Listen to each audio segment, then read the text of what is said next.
Good morning. We're just outside the dance tent at the 2009 Ottawa Folk Festival, and I'm here with Jesse Stewart. This instrument was invented in the 1960s by a man named Richard Waters, and so it's called a waterphone, in part because of the name of the inventor, and also because it's normally played with water inside of it. I don't know if you can hear the water sloshing around. It can be played in a number of different ways. One way is it can be bowed. It can be bowed like this, and what happens when I bow it, I'll tilt it, and the water will slosh around inside, and it'll kind of bend the pitch and create a kind of echo effect.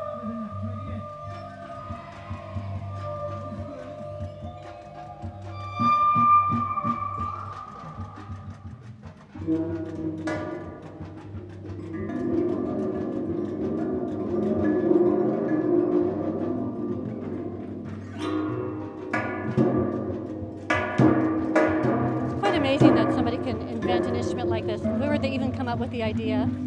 Well, I'm not exactly sure, but I think Richard said a couple things that he had in mind. There's an old instrument called a nail violin with metal nails that are plucked and bowed.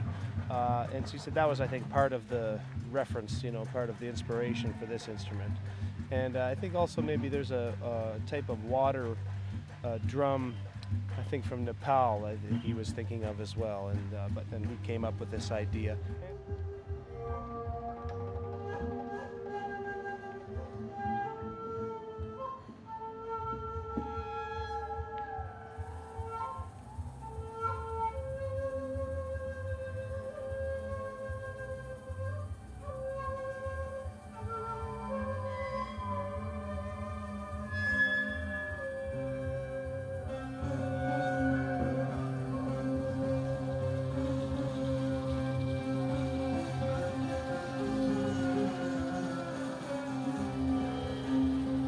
What are some of the instruments that you've personally invented? Well, I've made quite a few instruments. So probably the most, I guess, complex of those instruments is a marimba made of stone, but it's tuned in eighths of a tone. So instead of having 12 tones per octave like on a piano, there's 48 tones per octave.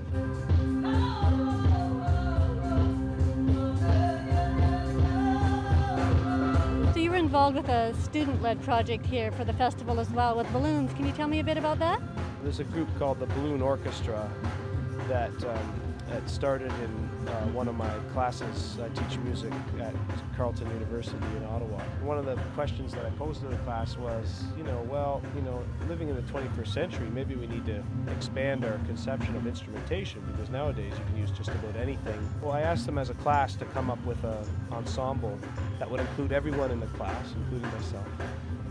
But would be kind of innovative in its approach to instrumentation. So the result of that was the Balloon Orchestra, which uses latex balloons as musical instruments. Well, let me say, balloons are a remarkably versatile sound producer. You can get do a lot of different things with latex balloons.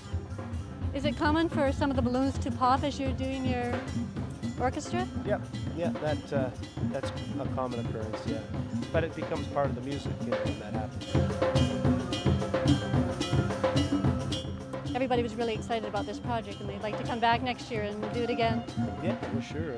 I'm open to that.